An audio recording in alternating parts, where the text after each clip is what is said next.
Yeah, it is. It's amazing how much TV, movies, really shape our culture as a society. I definitely agree. So, but we cannot, and also I want to add theater as well. Like, look what Rent did. Look what the Lion King effect has done, and not to mention Wicked and Hamilton. You're just funny. It's funny, the way you tell the story and everything. Funny how? Come here, though. Yeah, he's crazy, see? Who are you? We interrupt this program to bring you a special report. So, Jake, we're recording, by the way. I'll just get right into it. I'll leave all your descriptions, your links, all that jazz in the episode notes. But tell me a little about yourself and give the listeners a quick little rundown of Jacob. Alrighty, hello everybody. My name is Jacob Eliashar, and I am the chief content producer and writer of JakesTake.com, a pop culture entertainment news website. I've been doing this since 2011, so August 2011. So the origin story was it all started when I was a kid watching during sick days, Tony, and it was the time of Rosie O'Donnell's talk show. Regis Philbin was on the air. Oprah was on the air. Donahue was retiring. Sure. So some pretty incredible names in talk shows. I'm like, man, I want to be a part of that staff. I mean, I would say even now there's a little bit more, flexibility when it comes to like, quote unquote, like talk shows, celebrities, things like that, because there's really no template. But like the old template, you thought it was like it, right? Johnny Carson, David Letterman, it was perfect. But now with podcasts, the way that medium has grown over the, course of 15 years, it's just so cool to be a part of it and in that space because it is changing constantly. And I think people want more like authentic, real conversations, whether it's pop culture like yourself or, just people giving their opinions, people like listening to it. And it's a lot better than a talk show, right? Because a talk show obviously is scripted. We know that by now. And if you don't, newsflash, it is. They go in with planned questions, and they if there's a comedian and he wants to try out a joke, they let him know ahead of time, and they set him up punchline, and that's just not people don't want that anymore, especially in the days of TikTok. People want more authentic stuff. Absolutely, Tony. I have to agree with you. And the thing is that sets my podcast apart is basically I go into their origin story and the challenges they face in the industry and how they overcome those obstacles. Plus they're like famous for being on a reality show or like previous projects like in theater. I always bring that up first, and then we talk our current projects, and then what are their dreams? Do they have a dream collaborator if they're musicians? If they want to go on reality television, what show do they think fits it the most? And also plugging their social media. Of course. Yeah. And how long you've been doing it since 2011, you said? Oh, the podcast is in its 5th anniversary year. It's celebrating its 5 years. And wow. Thank you. And I never thought that I would just use a simple mic and a plug into my computer and be able to do this for over 5 years. There have been so many milestone moments. Every time I never thought I would have people from America's Got Talent, Britain's Got Talent, Canada's Got Talent, American Idol, The Voice, Survivor, The Challenge, Big Brother, all those competitive shows, reality TV shows come on my podcast. And 2023 was an incredible year for me. I had not one, but 3 Emmy-winning journalists. Wow. That's Thank wow. you. That's congrats. That's crazy. Thank you. And a Tony-winning producer. That's insane. How did you get these guests? Was it just something you reached out to them or they reached out to you? How'd that work? I reached out to them, especially especially the Emmy-winning guests. One of them is one of my mentors from my college years. Oh, is that right? Oh, wow. Yeah, so I've known, and this is Anne Trujillo. She has worked formerly with Denver 7. She spent nearly 40 years telling Colorado stories. Jeez, that's crazy. Before she recently retired. And I emailed her. I also talked to Alex Michelson, which is huge. He's one of California's rising anchors and reporters. He hosts the show The Issue Is, which basically covers all of California politics and also national as well. He talked with President Biden, Vice President Harris, 45, and 3 California governors, including Arnold Schwarzenegger, Jerry Brown, and current Governor Gavin Newsom. Wow, that's Yeah, crazy. so I am so grateful that he trusted me to to share his story. And also, I got to give a shout out to my friend Michael Mackey, who won 8 Emmys over the years covering stuff in Kansas City. And he's had so many incredible interviews that he did. He worked with Winona, he talked with Derek Huff, Jennifer Lopez. In fact, he actually used his video of Jennifer Lopez way back in the early 2000s when she was in Los Angeles and had owned one of Hollywood's biggest hot spots, and in fact, shared that video to her staff, and he was able to get a table for 6 on Saturday night. Whoa. That's a little crazy. Yeah, it is. These stories are incredible, and I got to say, I want to give a shout out to my friend Jason, who introduced me to his friend Evan, who won the Tony, because Evan actually and his production crew, despite being in the early 2000s, he's been involved in a lot of incredible productions, including Kimberly Akibo, the Broadway recording of Funny Girl, the Leah Michele version, and not to mention he won this Tony for Ben Platt's revival of Parade. Wow. So you've had some pretty prestigious guests on this show then. Yes, I'm so grateful for that. And it's all about reaching out. And that's one part. But however, I do want to there are some amazing publicists that I've worked on both coasts that I've interviewed and got to develop a relationship. Some of them I've known for 5 years. Another one of my friends, I got a big shout out to her, Beatrice Kimmel. I've known her for a decade. And it's a powerful building of those relationships. And what's the one thing that you enjoy the most about hosting a podcast, just for people out there that maybe thought about starting one? Or I truly enjoy working with the people and talking to them and coming up with questions and like sending the asks. It's a thrill because this year alone, one of my mentors reached out to me and said, hey, you should try getting an IDMB page and go pro. So that way it will help you get the guests that you want. And I've sent out at least 6 emails using that. Really? Yeah, so it's a thrill, but also the conversation. Like, I definitely like hearing some of these incredible stories. Like, I got to give a shout out to my friend Dan Walsh. He's a former Marine. He came on the podcast. I met him through Challenge Mania Live's stand-up show in Kansas City. And we talked for an hour, and he shared his incredible story from how he worked in Marines to going on to reality television and being on the Challenge and starting stand-up comedian world. I love hearing stories like that. That's cool. And is there anything, obviously you're in the pop culture world, so is there like favorite shows that you watch, or is there any good or TV shows or movies that are out right now that you enjoy watching?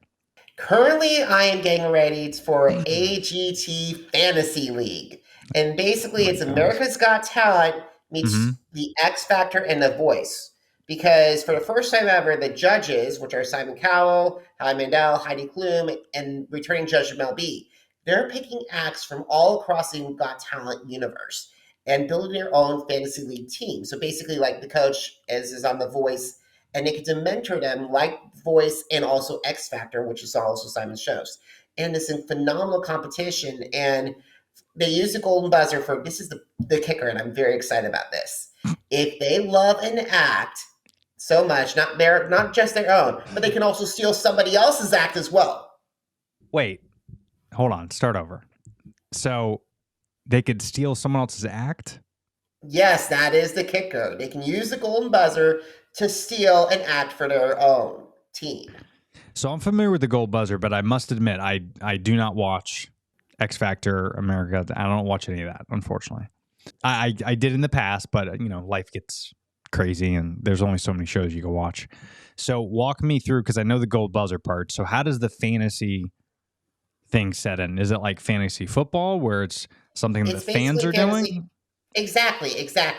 Fantasy football, but Got Talent style. So I would say instead of like a Patrick Mahomes, a Travis Kelce, You Right. have an act like The Unbeatable, who was a finalist on America's Got Talent season 14 and won America's Got Talent Champion season 2, Whoa. and how we picked them. Then you also have this incredible Australian performer. His name is Hans, that Heidi Klum picked. So they battle it out. And if Howie loved Hans, he could use the golden buzzer to steal it from Heidi. Now, these are not spoilers. These are just basically hypotheticals. Right.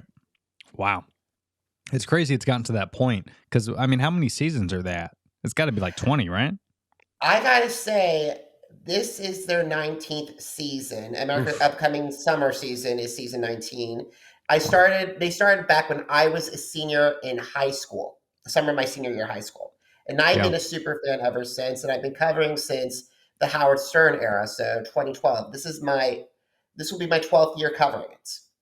Wow. And this is I think their 5th spinoff. Fifth spinoff. Oh, because there's like multiple Yes, countries there and were things 2 like that. seasons. Well, actually, in America's Got Talent, Oh. this is their 5th spinoff, because in the past they did Champions, which is all-star seasons, but like they had people compete. This is the same format, people from all around the world coming to compete. And then that was from 2019, 2020. Then for 2022, they did an extreme version, which is basically all your daredevils and dangerous stunts. That was 2022. 2023 was a all-stars format. So this year, 2024, is basically Fantasy League. So this is 5 spinoffs in the past 6 years. Wow. Fascinating. A lot of money still on TV, huh? Absolutely. And I got to say, I love AGT. I also love The Masked Singer. Yeah, I saw a couple clips on that. That looks pretty good. Yeah, I've been following that show since it aired on Fox in 2019. Oh, is that right? Yeah, so it is. I love the guessing game, because the thing is, you don't know I have known some of the people that are under the costumes, but sometimes I don't. For instance, there was a character in a donut costume that nearly won the show. And I thought it was Sir Tom Jones the entire time. Now, Sir Tom Jones is a legend in the UK music world and was on one of the founding coaches of The Voice UK. But however, turned out it was Dukes of Hazzard star John Schneider. Interesting pick. Was the crowd aware of that? Like, was there cheers? Yeah, here's the thing. They don't know who the crowd does not know who's under the costume until they're eliminated. Oh, until they reveal who it is. There's been some surprises, like for example, in the original US season, there was a guy in this monster costume, which was basically a hybrid of Mike and Sully from Monsters Inc. Nice. And he sang so wonderfully, and nobody knew who it was, and then he won the competition, and it was T-Pain. T-Pain? Yes, T-Pain. Wow. He's not used the entire competition without his auto-tune. He had a wonderful voice. He actually, one of the show's best moments was when he sang "Stay With Me," Sam Smith's version. Right.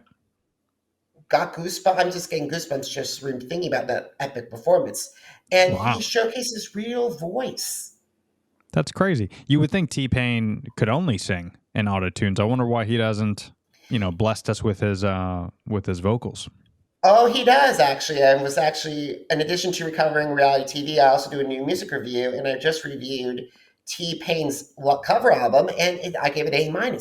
He's a wonderful vocalist. What album was that?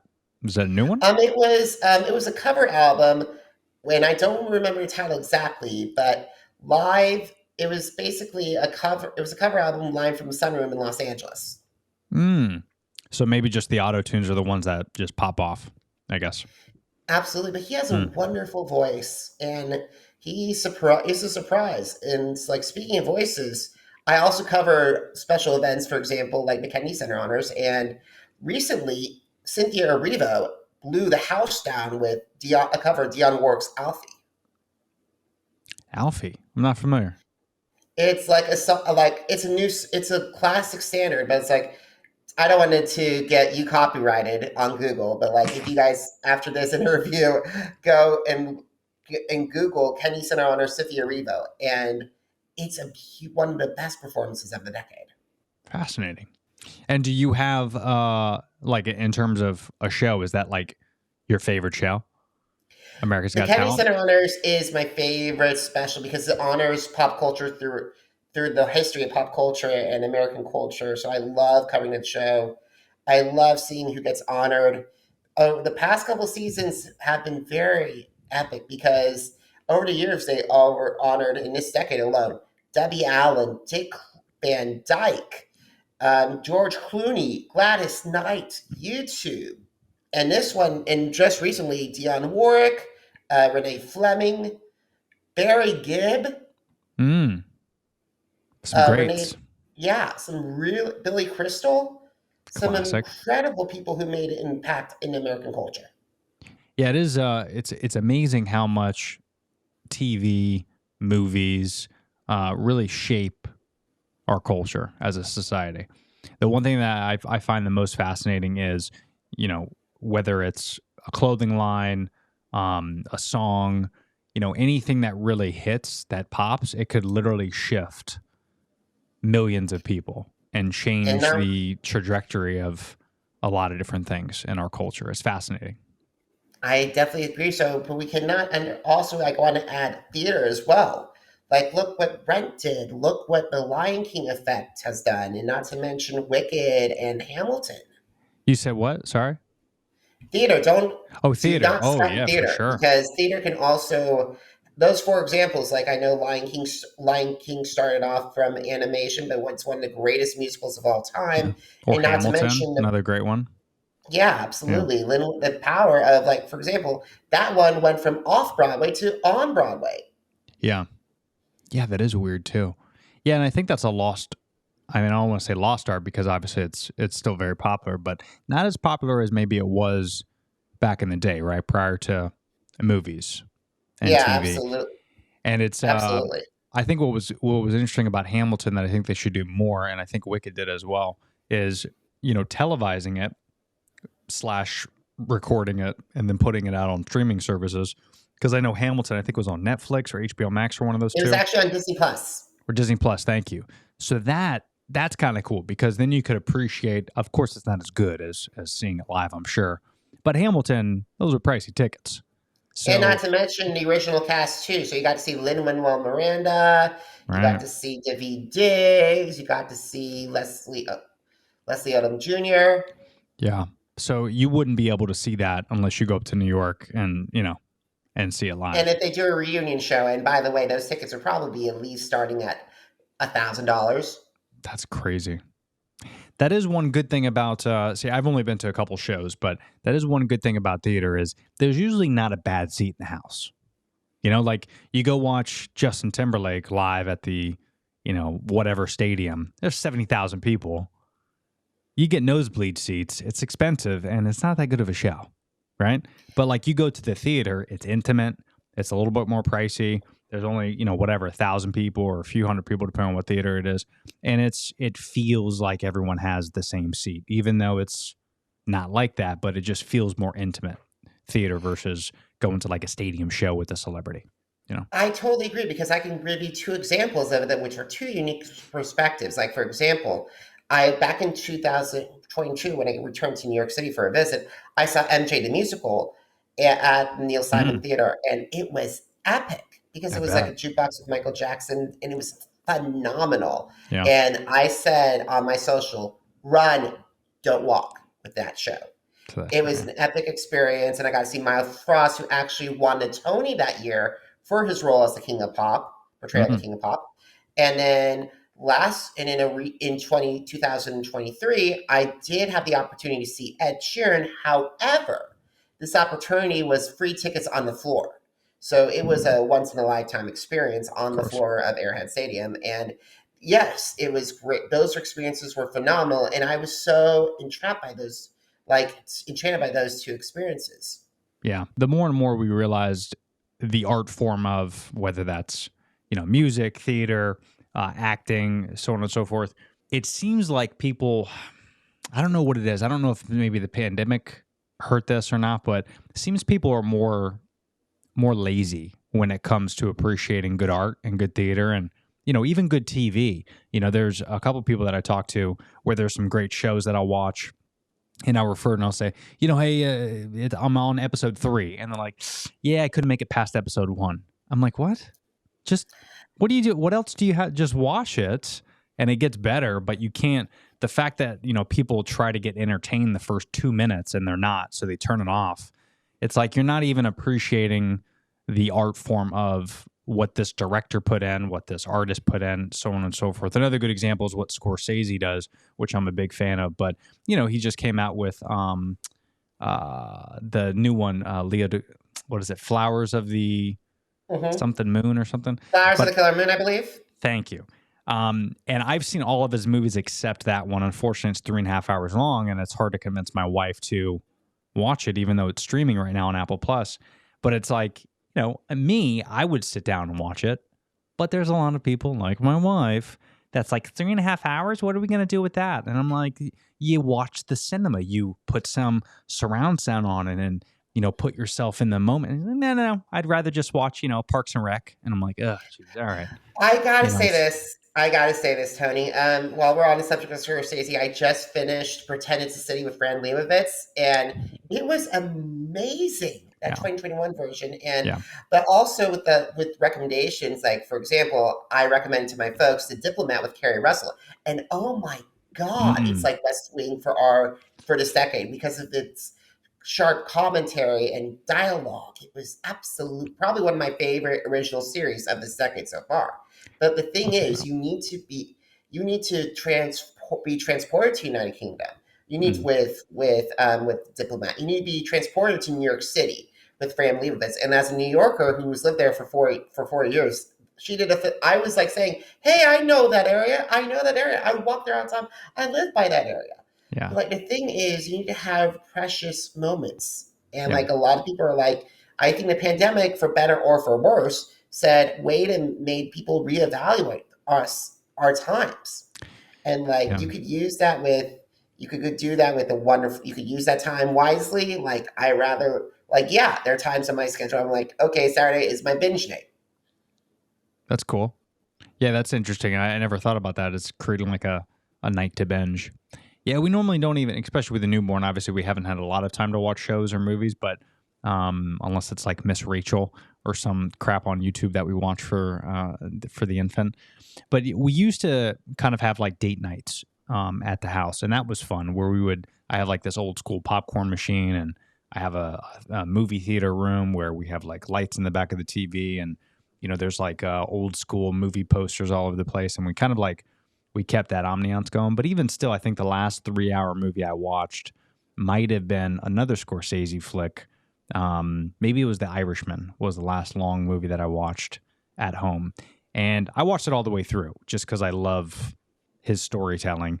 And there's a lot of great directors out there as well, like Zack Snyder I also enjoy. But just that storytelling and the visual aspect of everything, it's something to be awed at for sure. And I think if you don't appreciate, film or that art form, that's okay. But there is something quite beautiful in it, and I feel like it is getting lost. And I think I kind of see this happening as it did with theater.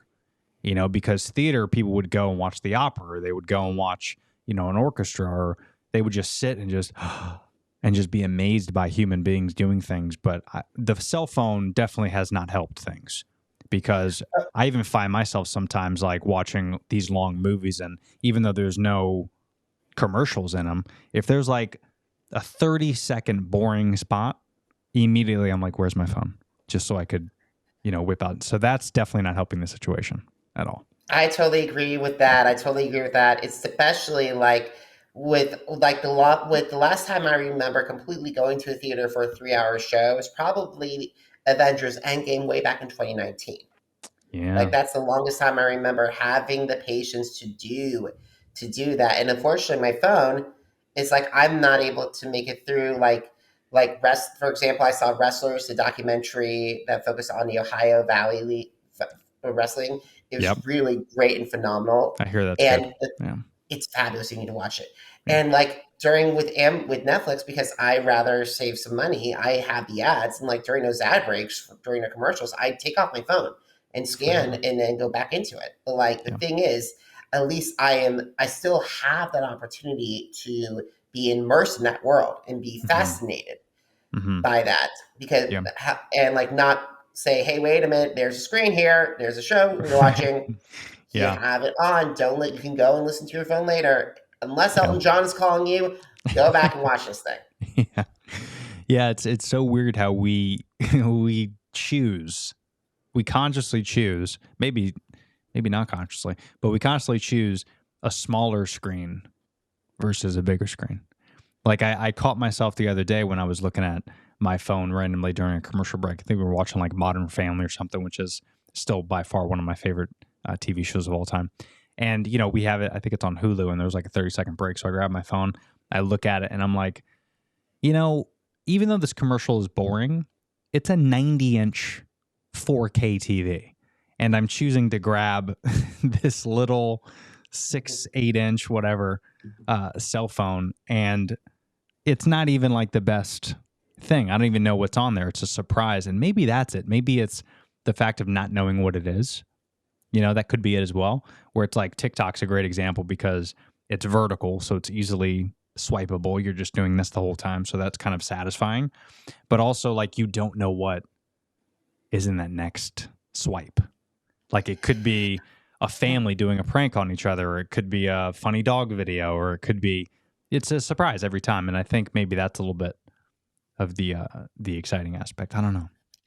Yeah, I think with TikTok right now, and I have it on my phone, but I only go on to it once a day because I Smart. probably, once or twice a day.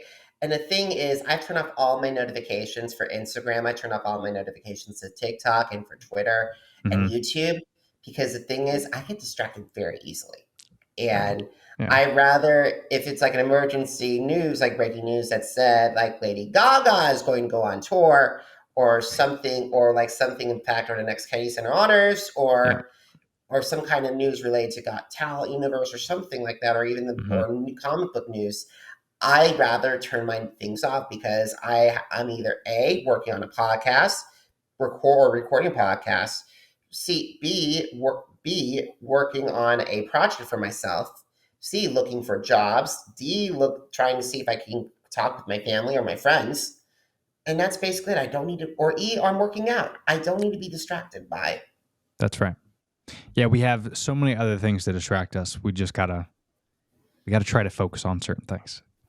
You know, it's And like the thing is, Tony, I rather take on my work, do my work, non-podcasting work at a coffee shop because because number true. one, you can people watch. You're never going to be who's going to be there. Like I ran into some old friends. I ran into an acquaintance of mine that has had reality TV experience, but at the That's same cool. time, you could also build a relationship with the baristas and like something like that. Like because it gets you, I get a lot more of my work done at either coffee shops than I do at my house. Yeah. Well, that means you have to talk to people, Jacob. That's crazy. Crazy that. is very. Yeah. I'd rather have small talk and strength because the thing is, right now, all of us live in a digital world, That's and right. we need to have those small moments where we can have those human to human interactions, and That's right. and I value them. Yeah. So truer words have never been said, Jacob. And unfortunately, we're almost at. I'm sorry to cut you, but we're almost at 30 minutes. I can't believe time fly so quick in this thing. I know. It's like I had a great time chatting with you, Tony. No, this was great, man, and we'll definitely do this again. I can't wait to hop on your show. Yeah, I think it's going to be very different because with our styles, but like I had Yeah. such a great time chatting with you, Tony, and I Yeah, cannot no, wait this was for great. you to be a part of my 5th anniversary season. I will be absolutely honored. I'm so stoked. But if you can give the audience one more shout out of where they could find your great podcast and some things that you got going on. Okay, guys, it's the Jake's Take with Jacob Elliott podcast. It's on Apple Podcasts, Google Podcasts, YouTube, Spotify, Spreaker. It's Amazon Music and Audible. Jake's Ooh. Take with Jacob Elliott, JACOBELYACHAR. Now, are you on social media? Because I'm on social media too. Facebook, Instagram, Threads, TikTok, Twitter, and YouTube. Jacob Elychar, JACOBELYACHAR. And don't forget the blog that started it all, jakes-take.com. Once again, jakes-take.com. Well done, Jacob. Thank you, Tony. Appreciate it. Nah, this was a blast, man. And enjoy the rest of your day. Have a phenomenal weekend, and we will talk soon, my friend. All right, talk to you soon. Have a great one.